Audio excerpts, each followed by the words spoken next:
बिस्मिल्लाहिर्रहमानिर्रहीम, अस्सलाम वालेकुम। अच्छा, हमने कल डॉट प्रोडक्ट की कैरेक्टरिस्टिक्स को डिस्कस किया और हमने देखा डॉट प्रोडक्ट में वेरियस किस्म के एमसीक्यूज़ हमें मिल सकते हैं, जिसमें सबसे टॉप का एमसीक्यू क्या था कि अगर दो वेक्टर्स जो नॉन ज़ीरो वेक्टर्स हों उनका डॉट प्रोडक्ट ज़ीरो है तो इसका क्या मतलब है? उनके दरमियान एंगल 90 डिग्री है। ठीक है, और बिल्कुल इसी पैटर्न पे हम ए क्रॉस बी को भी फुली इवेलुएट करेंगे, लेकिन उससे पहले एक छोटी सी चीज़ अंडरस्टैंड करें। वो ये है कि डॉट प्रोडक्ट की एक एप्लीकेशन ये भी है कि ये हमें दो वेक्टर्स के दरमियान एंगल फाइंड करने में हेल्प करता है, और सबसे ज़्यादा प्रॉपर प्रोडक्ट यही है, क्योंकि इसके हम बहुत ईजीली इसके थ्रू हम दो वेक्टर्स के दरमियान जो एंगल है वो फाइंड कर सकते हैं। Let's start application of dot product.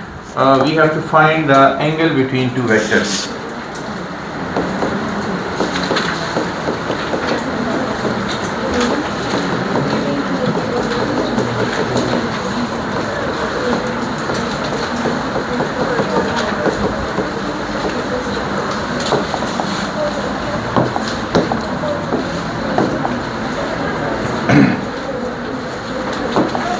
हाँ जी, तो ए डॉट बी किसके बराबर है?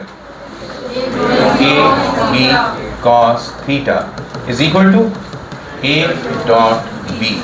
अच्छा, अगर कॉस थीटा की वैल्यू फाइंड करें तो cos theta is equal to A dot B divided by A B.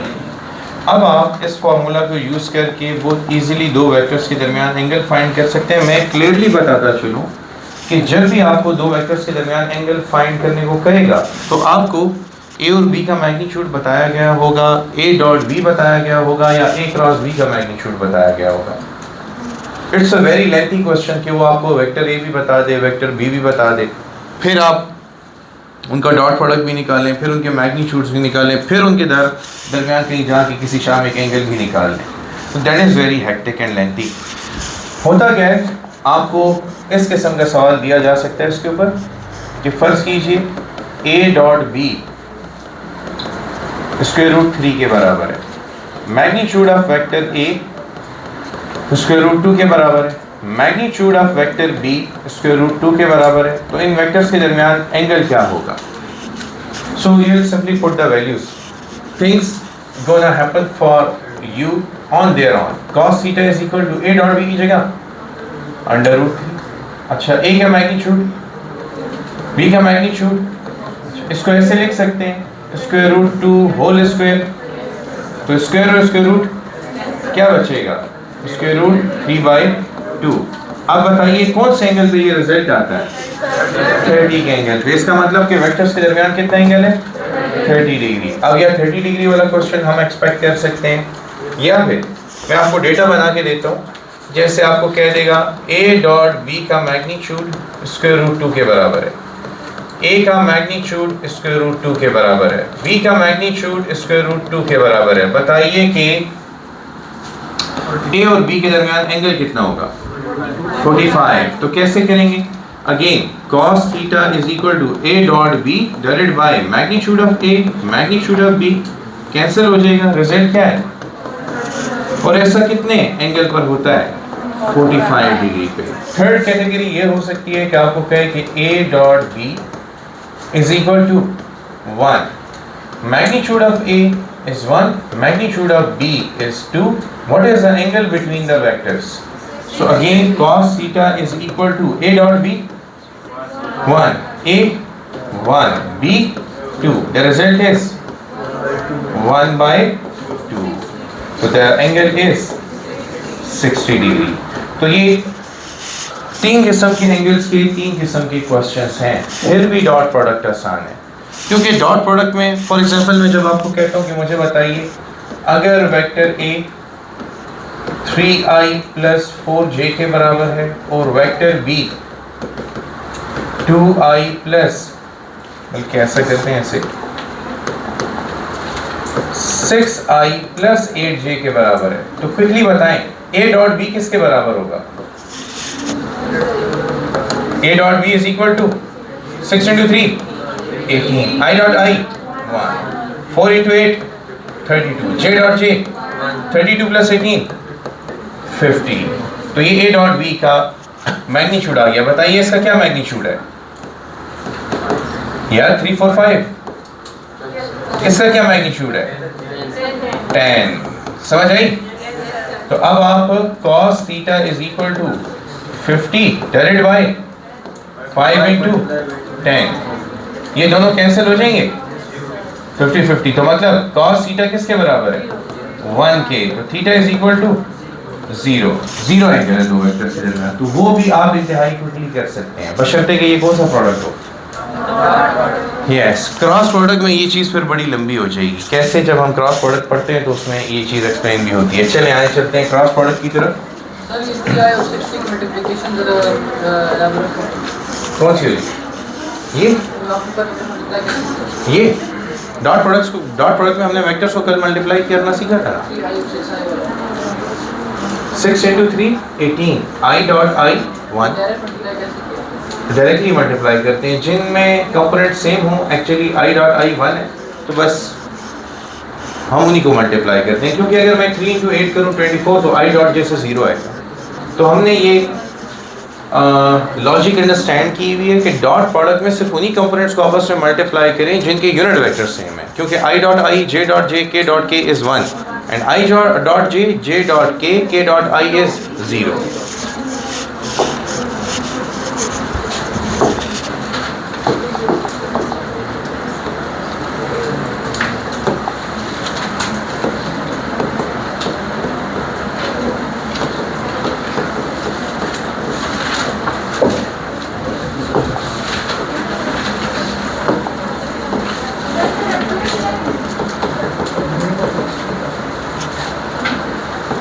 क्या करें?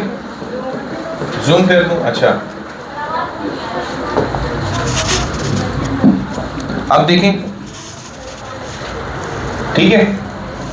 और बड़ा कर दो बेटा, और थोड़ा इस तरह, और अब काफी है।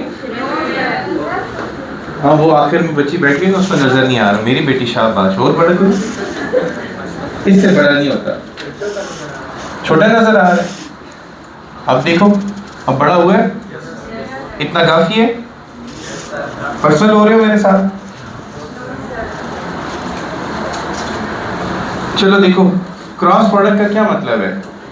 A cross B is equal to C। नहीं, फिर सिंपल, दो वेक्टर्स को मल्टीप्लाई करें और रिजल्ट में भी एक वेक्टर ही आ जाए तो हम कहेंगे कि ये कौन सा प्रोडक्ट है। Okay, listen now, A cross B क्या बताता है? Sense of rotation. और C क्या बताता है? Effect of rotation. इन दोनों बातों को अंडरस्टैंड करें। A क्रॉस B हमें क्या बता रहे हैं? सेंस ऑफ रोटेशन, कि वेक्टर्स को कैसे रोटेट किया गया।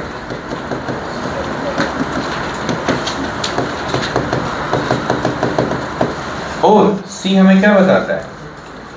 Effect of rotation.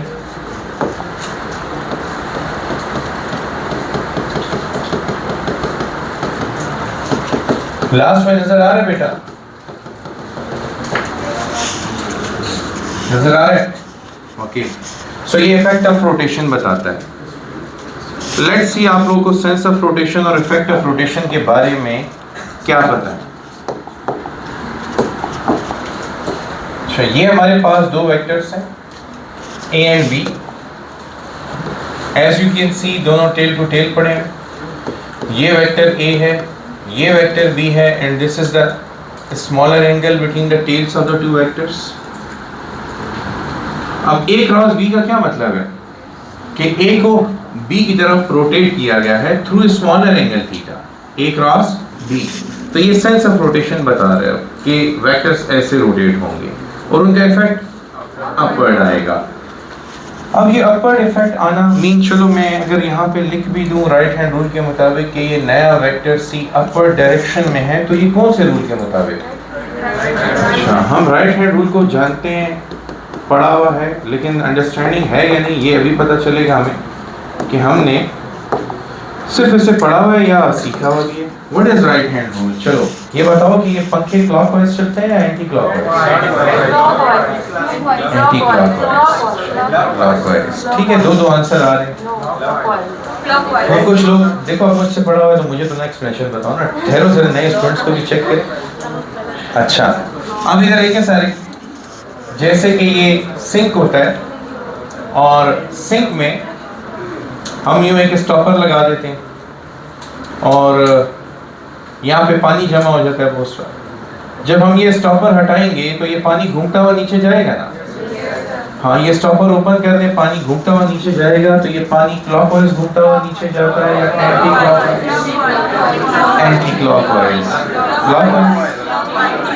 चलिए ठीक है, इस पे भी दो किस्म की राय पाई जा रही है आवाम में, नो इश्यूज।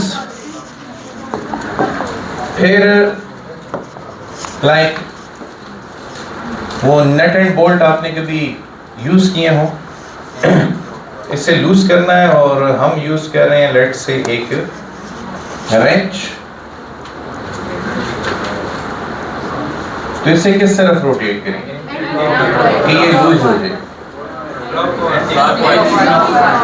अच्छा अगेन वही दो आंसर आ रहे हैं कि या तो एंटी क्लॉकवाइज ले जाएं या क्लॉकवाइज ले जाएं।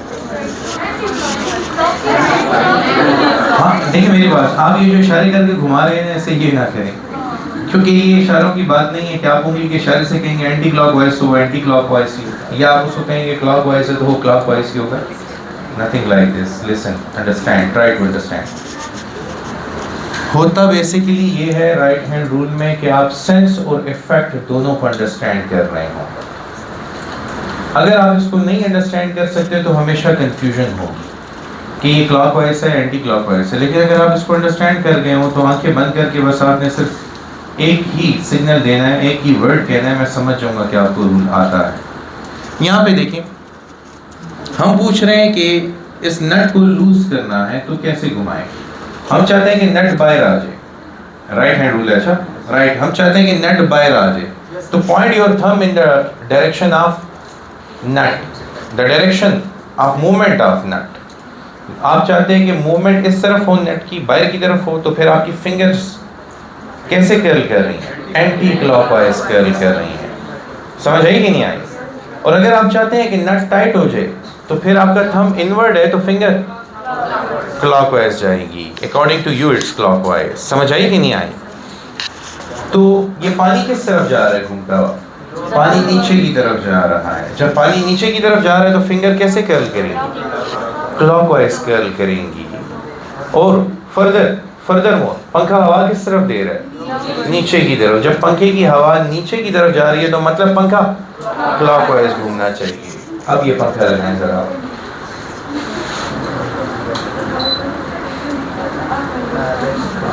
क्लॉकवाइज है कि नहीं? बंद कर दें इसे। तो आप नोटिस करें ये सेंस और इफेक्ट दोनों जुड़े हुए हैं, जैसा सेंस वैसा इफेक्ट, जैसा सेंस वैसा इफेक्ट। सेंस बदलने से इफेक्ट बदल जाता है। This is your right hand rule. और इसकी वजह से आने वाले जितने भी वेक्टर्स होते हैं, इन वेक्टर्स को हम क्या कहते हैं? एक्सियल वेक्टर्स कहते हैं। These vectors are called axial vectors. Axial vectors क्या होते हैं? जो सिर्फ और सिर्फ एक्सिस ऑफ रोटेशन के अलोंग एक्ट कर रहे हो। मिसाल के तौर पे जब मैंने a क्रॉस b फाइंड किया तो जो नया वेक्टर था वो एक्सिस ऑफ रोटेशन के अलोंग अपवर्ड आ रहा था, c अपवर्ड आ रहा था। अगर मैं b क्रॉस a करूंगा तो नया वेक्टर किसके अलोंग आएगा? c एक्सिस ऑफ रोटेशन के अलोंग डाउनवर्ड आएगा कि नहीं?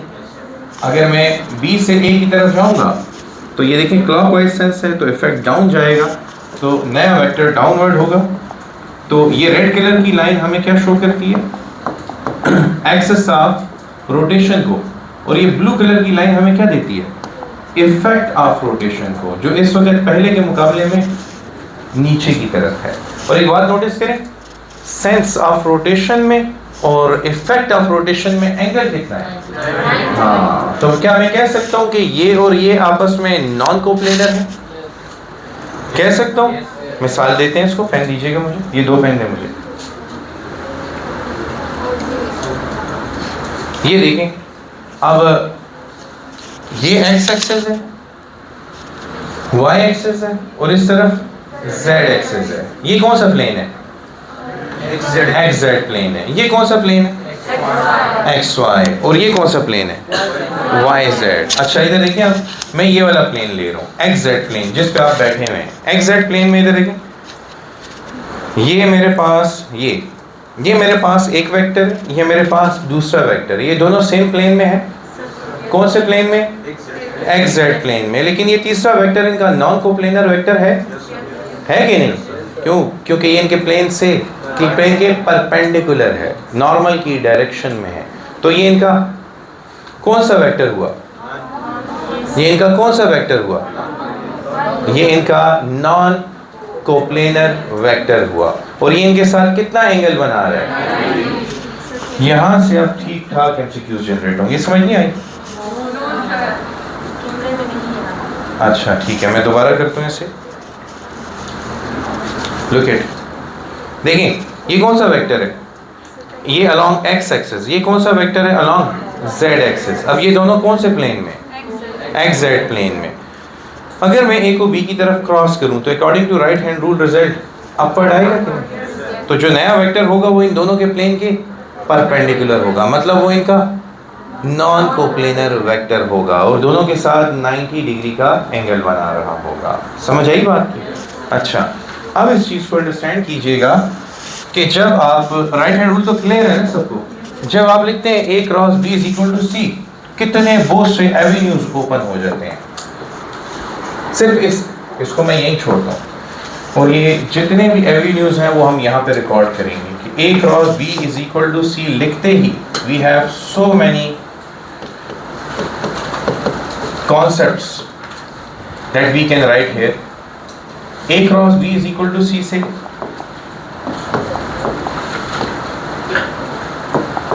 पहली बात क्या पता चलती है कि A और B सेम प्लेन में। एग्री करेंगे? A and B are coplanar vectors। याद रखिएगा ये जो रिजल्ट मैं लिख रहा हूँ ये कब लिख रहा हूँ? जब मैंने ये लिख दिया कि ए क्रॉस बी किसके बराबर है? सी के। ठीक है, दूसरी बात क्या पता चलती है कि C is non coplanar vector of A and B. अगली बात लिख रहा हूं, गौर से देखिएगा।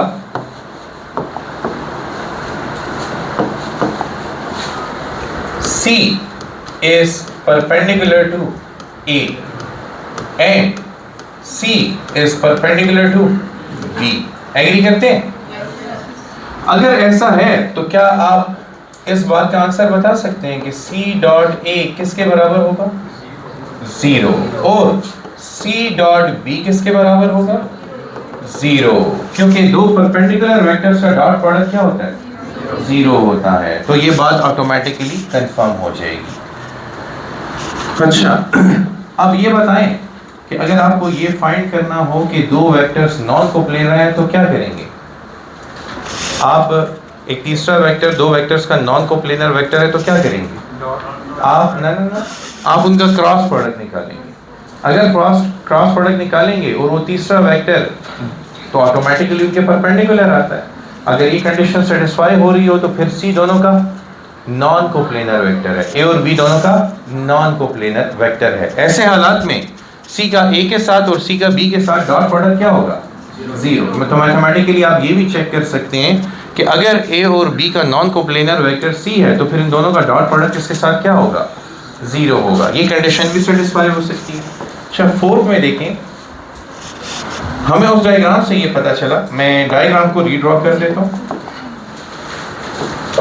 ये ए, ये बी, इनका रिजल्टेंट ए क्रॉस बी का अगर सी है तो बी क्रॉस ए से क्या आता है? माइनस सी आता है। ये ए, ये बी, अगर ए क्रॉस बी करेंगे तो क्या आएगा? सी। लेकिन अगर बी क्रॉस ए करेंगे तो माइनस सी आएगा। ठीक है, इस चीज को अंडरस्टैंड करें। ए क्रॉस बी से ये कौन सा रोटेशन है? Anti clockwise rotation. तो रिजल्ट क्या आ रहा है? पॉजिटिव। तो एंटी क्लॉकवाइज रोटेशन के लिए रिजल्ट क्या है? लेकिन B क्रॉस A से रिजल्ट क्या आ रहा है? -C, यानी क्लॉकवाइज रोटेशंस आर नेगेटिव। ये तमाम क्रॉस प्रोडक्ट्स के लिए, चाहे वो टॉर्क है, चाहे वो एंगुलर डिस्प्लेसमेंट है, चाहे वो एंगुलर वेलोसिटी है, चाहे वो एंगुलर एक्सेलरेशन है, ये तमाम क्रॉस प्रोडक्ट्स के लिए। अच्छा, फिफ्थ प्रॉपर्टी, अगर आपसे मैं ये पूछ लूं कि A cross B minus B cross A किसके बराबर होगा?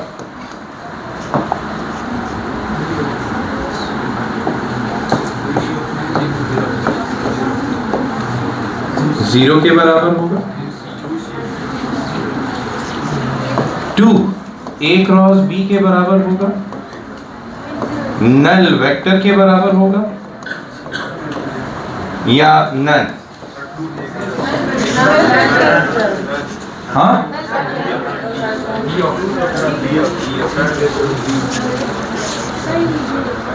चेक करें। फिफ्थ नंबर आपका क्वेश्चन है, A cross B minus B cross A, इनमें से कौन सा रिजल्ट देगा?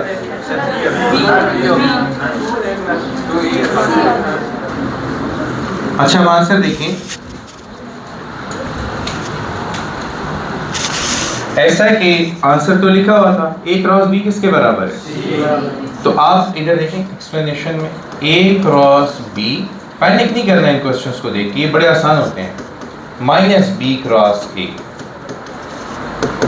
क्योंकि हम बता चुके हैं कि A क्रॉस B किसके बराबर है? C के। माइनस B क्रॉस A किसके बराबर है? हाँ, तो माइनस माइनस प्लस हो जाएगा, तो C plus C becomes 2C, hence none of these.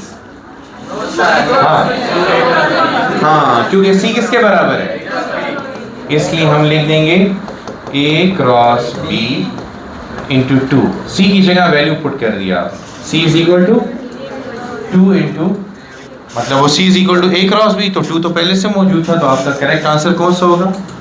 B, 2A cross B। समझ आ गई? अच्छा, अब अगर मैं इनको ऐड कर लेता तो क्या होता? फिर जीरो नहीं होता, जीरो वेक्टर होता। हाँ, तब नल वेक्टर आ जाता। इस बात का ख्याल रखिए, जीरो में और नल वेक्टर में फर्क है। क्रॉस प्रोडक्ट की क्या डेफिनेशन है? दो वेक्टर्स को मल्टीप्लाई करें तो वेक्टर ही आता है, और आप जब कर रहे हैं A cross B is equal to 0, तो आप वेक्टर्स को मल्टीप्लाई करके स्केलर ला रहे हैं, विच इज नॉट अलाउड। तो मैं लिख भी देता हूँ, खैर यही बात मैं लिख देता हूँ कि अगर आपने A क्रॉस B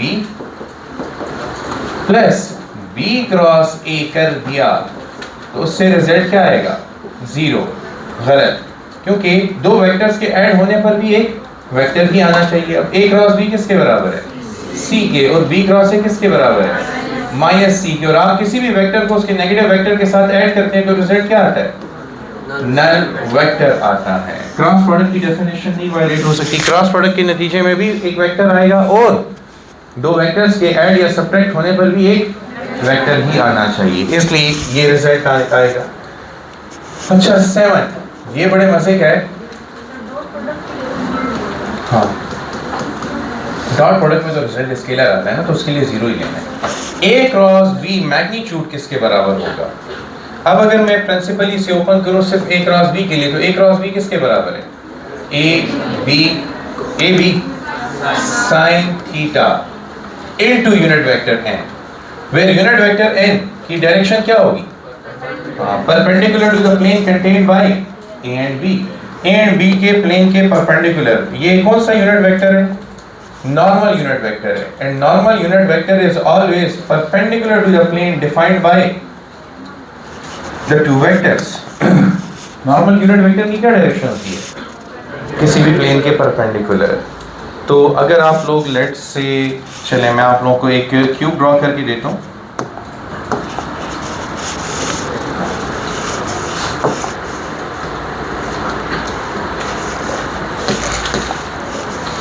ये देखें, ये एक क्यूब है, ठीक है। अब क्यूब के कितने फेसेस होते हैं? 4 या 8? 6 हो गए। अच्छा, आप लोग तो बहुत इंटेलिजेंट हो गए हैं। अच्छा, ये लें, ये देखिए, अब मैंने 6 के 6 फेसेस का नॉर्मल ड्रॉ करना शुरू किया हुआ है। तो ये राइट फेस का नॉर्मल, नॉर्मल किसी भी सरफेस के साथ कितना एंगल बनाता है? आप खाली इस फेस को देखें, क्या ये उसका नॉर्मल यूनिट वेक्टर है? नॉर्मल यूनिट वेक्टर है। नॉर्मल लेफ्ट पर है, नॉर्मल डाउनवर्ड है, नॉर्मल इनवर्ड है, नॉर्मल आउटवर्ड है। तो ये डिफरेंट फेसेस के नॉर्मल हमने ड्रॉ किए हुए हैं। तो देखिए ना, यहाँ पे भी एक फेस बना हुआ है ऑलरेडी, ये उस फेस का नॉर्मल यूनिट वेक्टर है। क्रॉस प्रोडक्ट की डेफिनेशन लिखते हुए अक्सर आप इसी को भूल जाते हैं। आप कहते हैं A dot B is A B cos theta और A cross B is A B sine theta. वो यूनिट वेक्टर वाला पोर्शन आपको भूल जाता है, तो उसको नहीं भुलाना आपने। बताइए ये डेफिनेशन कब वैलिड है? When angle is less than 180 and greater than. अच्छा, डॉट प्रोडक्ट में इक्वलिटी भी थी, इफ यू रिमेंबर। यहाँ पे इक्वलिटी नहीं है, क्यों?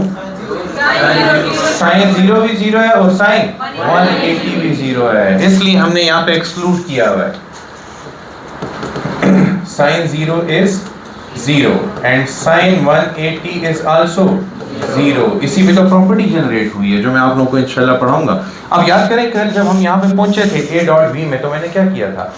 लिमिट लिखी थी कि एंगल की रेंज क्या है। उसके बाद क्या किया था? 3 रेंज में स्प्लिट कर दिया था, 0 to 90, 90 to 180। इधर स्प्लिट करने की जरूरत नहीं है, क्यों? 0 से 180 की रेंज में थ्रू आउट हमारा जो क्रॉस प्रोडक्ट है साइन थीटा की वजह से पॉजिटिव रिजल्ट ही देता है। तो यहाँ पे क्रॉस प्रोडक्ट का पॉजिटिव होना तो एंगल पे डिपेंड नहीं कर रहा। कैसे? साइन 60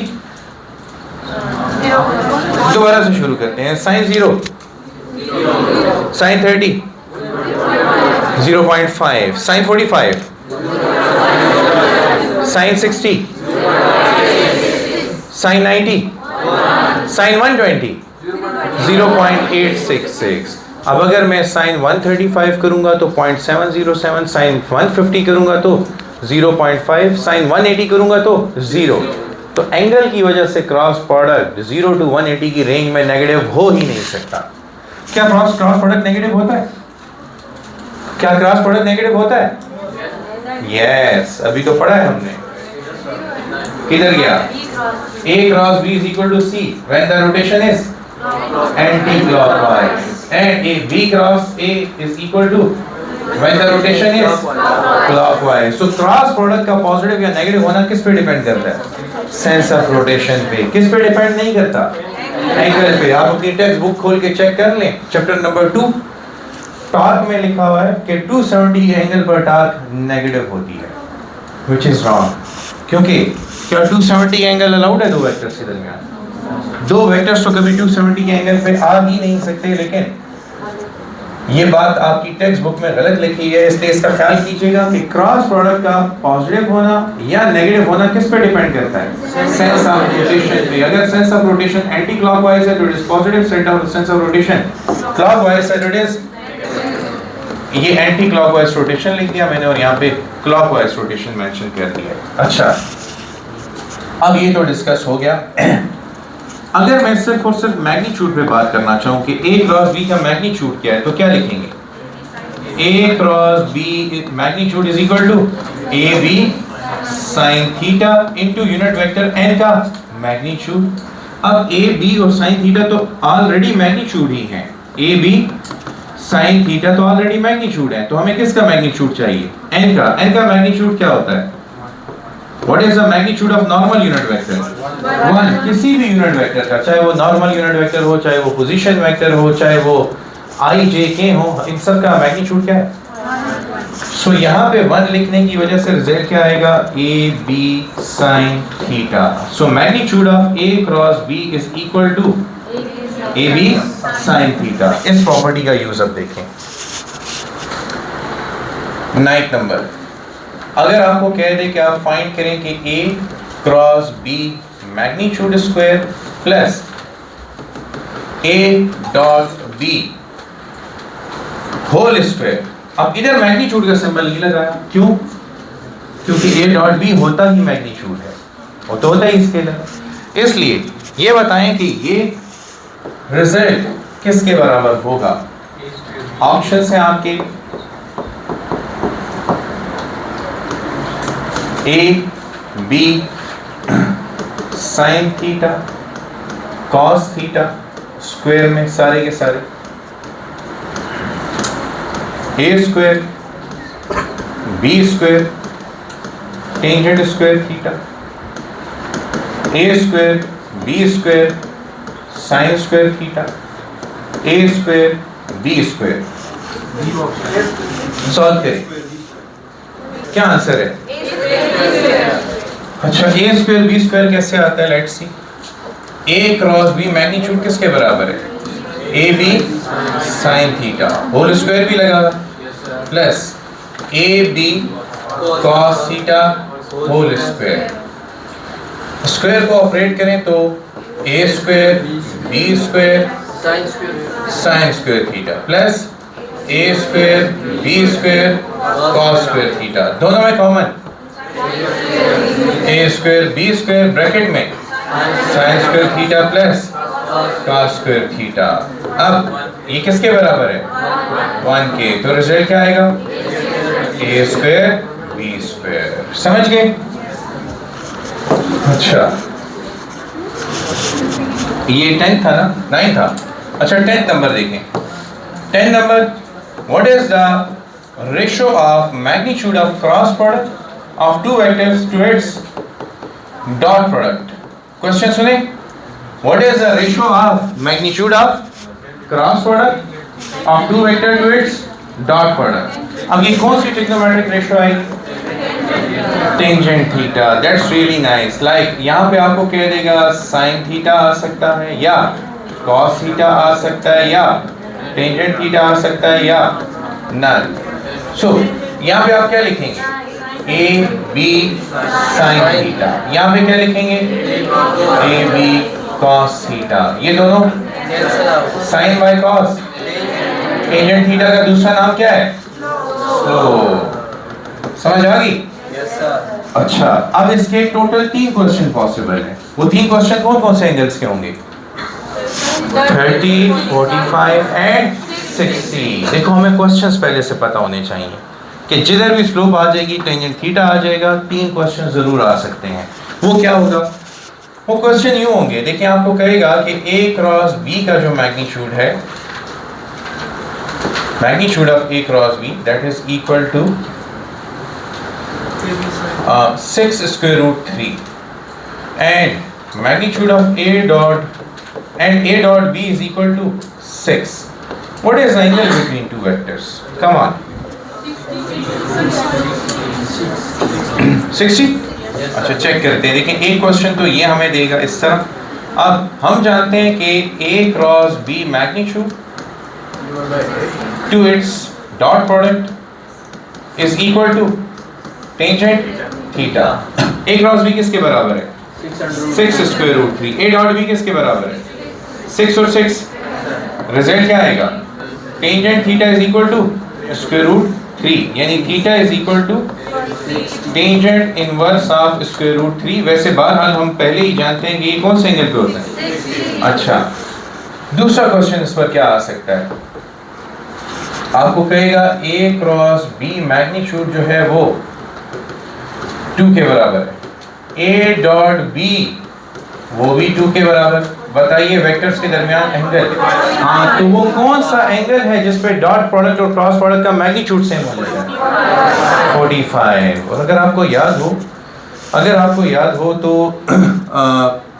हमने पहले ही पढ़ के रखा हुआ है कि साइन थीटा और कॉस थीटा का मैग्नीट्यूड 45 के एंगल पे सेम होता है। इस वजह से ये रिजल्ट भी सेम आ रहा है। तो हम लिखेंगे tangent theta is equal to magnitude of A cross B to A dot B. दोनों cancel. Result tangent theta is equal to 1 which happens at which angle? 45. Again, आपको ये कह सकता है a क्रॉस b का मैग्नीट्यूड 1 बाय स्क्वायर रूट 3 के बराबर और a dot b is equal to 1। तो इनके दरमियान एंगल कितना होगा? सो अगेन आप tangent theta is equal to a cross b which is 1 by square root 2 multiply with a dot b which is 1। तो ऐसा कौन से एंगल पर होगा? 30 के एंगल पर होगा। लिहाजा इस एक प्रॉपर्टी के ये 3 ही सवालात पॉसिबल हैं इन 3 एंगल्स के लिए। अगर बाद में मैं later on let's say tangent theta के कुछ और एंगल्स भी इंट्रोड्यूस करूंगा तो फिर आप लोगों को उन एंगल्स की मुनासबत से भी ये याद करवा दूंगा इंशाल्लाह। बस हमें इतनी बात पता है कि एंगल पता हो तो हम सब कुछ याद कर सकते हैं। अच्छा, नेक्स्ट की तरफ आते हैं, नेक्स्ट प्रॉपर्टी की तरफ। तो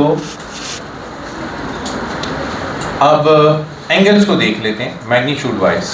11th property, A cross B magnitude किसके बराबर है? A B sine theta. क्या मैं लिख सकता हूं कि sine theta is equal to A cross B magnitude divided by A B? ठीक है। अब ये वाला फार्मूला वेक्टर्स के दरमियान एंगल फाइंड करने के लिए यूज होगा। कैसे यूज होगा? जैसे डॉट प्रोडक्ट में यूज हुआ था। आपको बता देगा कि ए क्रॉस बी का मैग्नीट्यूड स्क्वायर रूट 3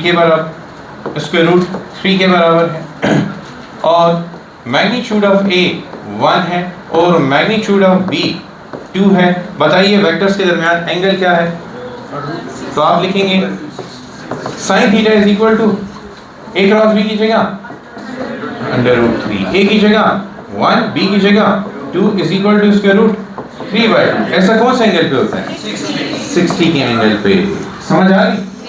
अब अगर 1 आ रहा हो तो, और अगर 1/√2 आ रहा हो तो 45, 1 आ रहा हो तो फिर 90, और अगर 1/2 आ रहा हो तो फिर 30 हो जाएगा, और अगर 1/4 आ रहा हो तो फिर 15 डिग्री हो जाएगा। क्वेश्चन समझ आ गए? अच्छा देखिए, मैं बार बार पढ़ाता हूँ, एक चीज़ रियलाइज करवाता हूँ। एक टॉपिक में कितने क्वेश्चन बन सकते हैं जब ये आपको पहले से पता होगा, आप सुपर डुपर कॉन्फिडेंट होंगे कि मुझे पता है ये क्रॉस प्रोडक्ट के क्वेश्चंस में ज़्यादा से ज़्यादा क्या कर सकता है। इसलिए जब मैं ये टास्क परफॉर्म करता हूँ तो यू मस्ट नो कि हमने डॉट प्रोडक्ट ख़त्म कर लिया हुआ है, तो चैप्टर 4 गया या पूरी बुक के डॉट प्रोडक्ट गए, ख़त्म हो गए। हमने जब चैप्टर ये क्रॉस प्रोडक्ट पढ़ लिया है, ख़त्म कर लेंगे, तो फिर सारी बुक के क्रॉस प्रोडक्ट भी ख़त्म हो जाएंगे जो जगह जगह पे अपेयर होते हैं। हमें उनके क्वेश्चंस इंशाल्लाह पहले से पता हुआ करेंगे। अच्छा, अगेन अगर मैं देखूं तो ये ए बी कौन सी वैल्यू होती है? मैक्सिमम वैल्यू होती है। तो क्या मैं लिख सकता हूं कि A cross B magnitude with respect to its maximum value is equal to sine theta. तो फिर मैं सवालात पूछूंगा कि थीटा 30 डिग्री पर, थीटा 45 डिग्री पर और थीटा 60 डिग्री पर क्रॉस प्रोडक्ट के मैग्नीट्यूड और उसकी मैक्सिमम वैल्यू की रेशो क्या होगी? 1/2। 45 पे 1/√2, 60 पर √3/2। कौन से एंगल पर क्रॉस प्रोडक्ट अपनी मैक्सिमम वैल्यू के 50% के बराबर है? 30। कौन से एंगल पर 71% के बराबर है? कौन से एंगल पर 87% के बराबर है? 60 पर। तो हमारी रेशोस भी कंप्लीट हो गई और परसेंटेजेस भी कंप्लीट हो गई। यहाँ तक कोई डाउट है? क्लियर है बिल्कुल? ओके। अच्छा, कितनी प्रॉपर्टीज हो चुकी हैं? 11, 12 प्रॉपर्टीज हो चुकी हैं। ओके, 13 में आ जाए। बताइए क्या ए क्रॉस बी क्रॉस ए के बराबर है? क्यों? क्योंकि ए क्रॉस बी से सी आता है और बी क्रॉस ए से। लेकिन क्या मैं लिख सकता हूं A cross B is equal to minus B cross A? Yes. So tell me, ये कौन सी प्रॉपर्टी है? This is anti commutative property. तो क्रॉस प्रोडक्ट कम्यूटेटिव लॉ को ओबे करता है। ठीक है। 14th वन, कोलिनियरिटी में आ जाए।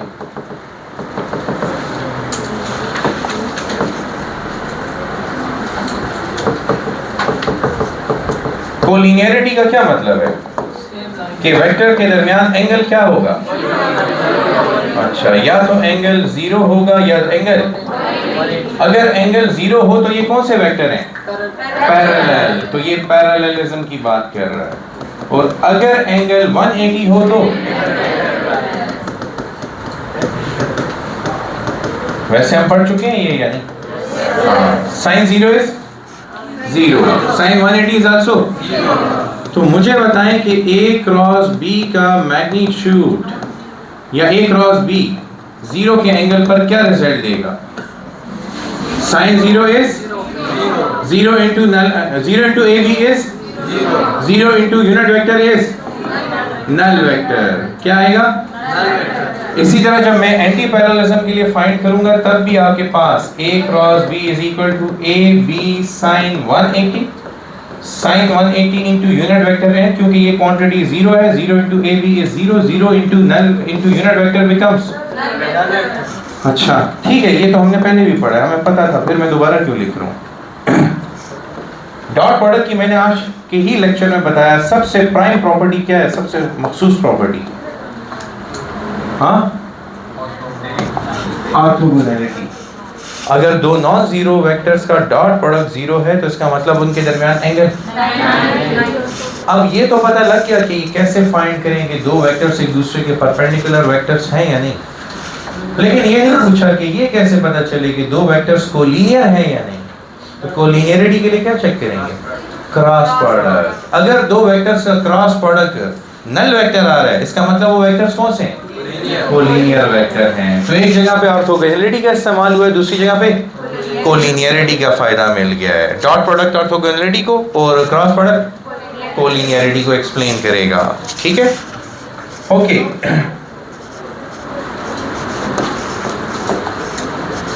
15th प्रॉपर्टी,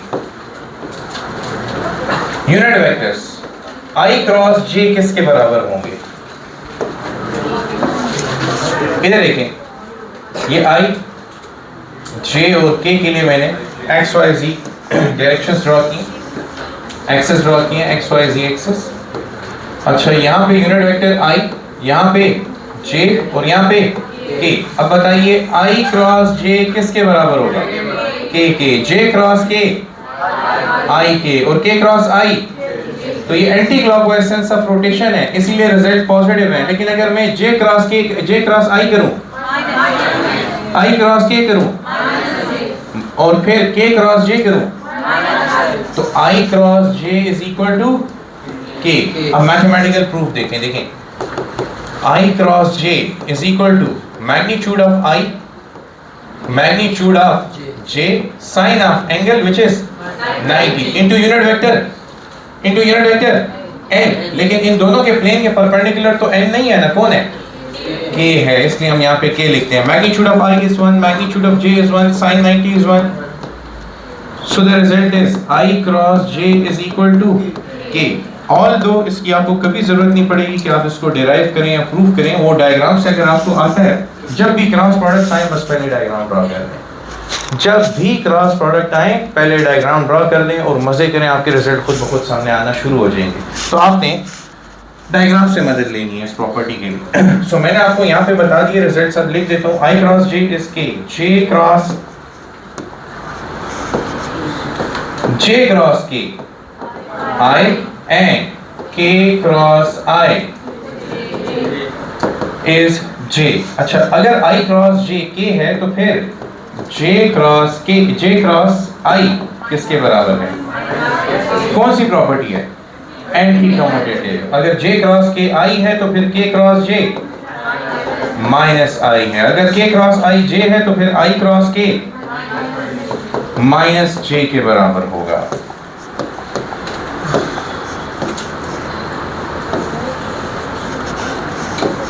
आसान है. अच्छा चलिए एक क्वेश्चन दे देता हूँ. ये एमसीक्यू अटेम्प्ट करें इसके ऊपर.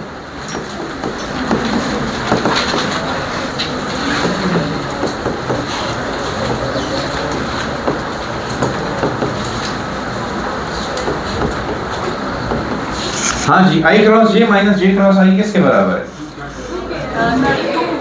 2k या null vector. i cross j किसके बराबर है, k के बराबर. j क्रॉस i बड़ी एनर्जी आ गई है. अच्छा 2k. चलो अगले क्वेश्चन में देखते हैं. तुम लोगों को इतना ही शौक है तो ये लो फिर. i cross j magnitude plus j cross i magnitude is equal to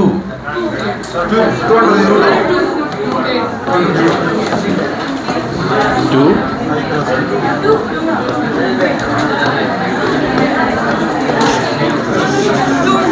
हाँ जी, सॉल्व करें. तो पोलिंग के मुताबिक तो ए वाले भी स्टूडेंट्स हैं, बी वाले भी हैं, सी वाले भी हैं, डी वाले भी हैं। अब आई क्रॉस जे मैग्नीट्यूड का क्या मतलब है? आई क्रॉस जे किसके बराबर है? आई क्रॉस जे इज के, तो इधर लिख देंगे के का मैग्नीट्यूड। फिर जे क्रॉस आई किसके बराबर है? माइनस के का मैग्नीट्यूड। अब के का मैग्नीट्यूड क्या है? 1, और माइनस के का मैग्नीट्यूड भी, and 1 + 1। Option A is the correct choice. समझ आई कि नहीं आई? मैग्नीट्यूड कभी भी नेगेटिव नहीं हो सकता, लिहाजा ये माइनस के का मैग्नीट्यूड भी 1 आएगा। फिर कोशिश करनी है? अच्छा चलो फिर कर लो कोशिश।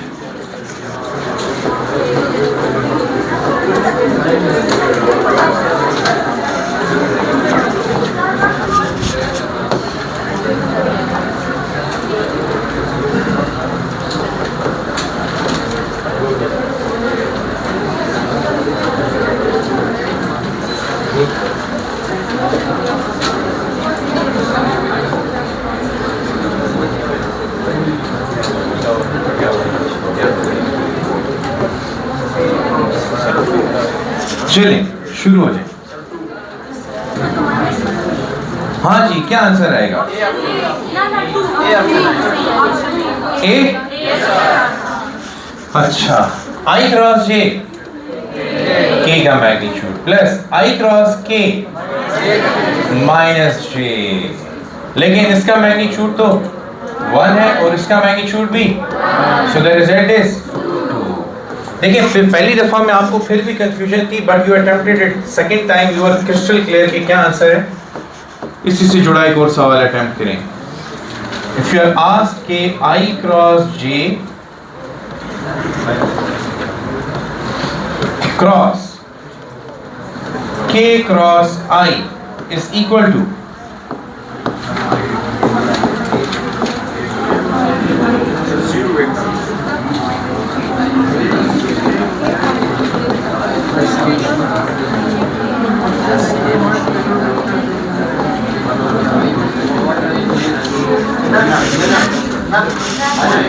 चलें सॉल्व करें।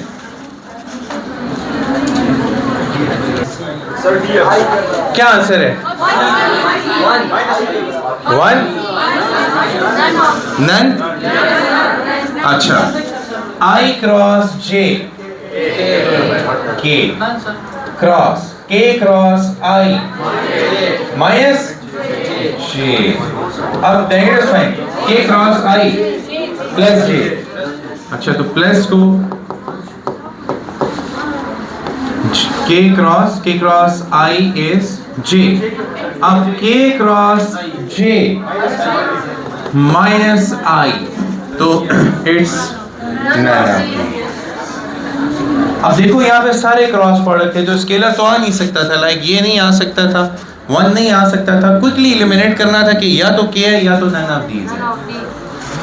आप यहाँ से पहचाने ना, क्रॉस प्रोडक्ट है एक वेक्टर आएगा, क्रॉस प्रोडक्ट है एक वेक्टर आएगा, और नतीजा क्या होगा? क्रॉस प्रोडक्ट दोबारा होगा तो भी एक वेक्टर आएगा। ब्रॉड स्पेक्ट्रम, बड़ी पिक्चर में सोच लिया करेंगे रिजल्ट क्या होंगे, उससे एलिमिनेशन बड़ी आसान होती है। इसको अब मैं होता तो सॉल्व ना करता, एक्सपीरियंस की वजह मैं कहता यार ये दोनों तो हो ही नहीं सकते, है ना। अब या तो रिजल्ट के होना चाहिए या नन ऑफ दीज। सो फिर मैं बड़े क्लियर विजन के साथ सॉल्यूशन कर रहा होता। अच्छा, फिर देखिए इसी टाइप का एक और क्वेश्चन लें।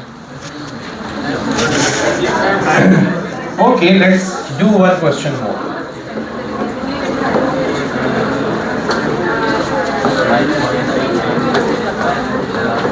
आई डॉट जे क्रॉस के से क्या आएगा?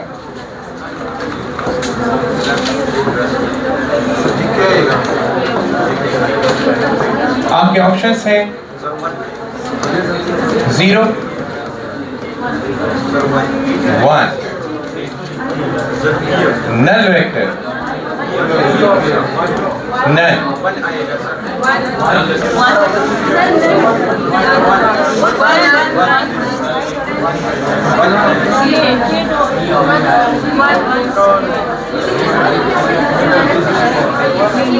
इसमें बड़ा ख्याल करना है। क्या आंसर है? 1।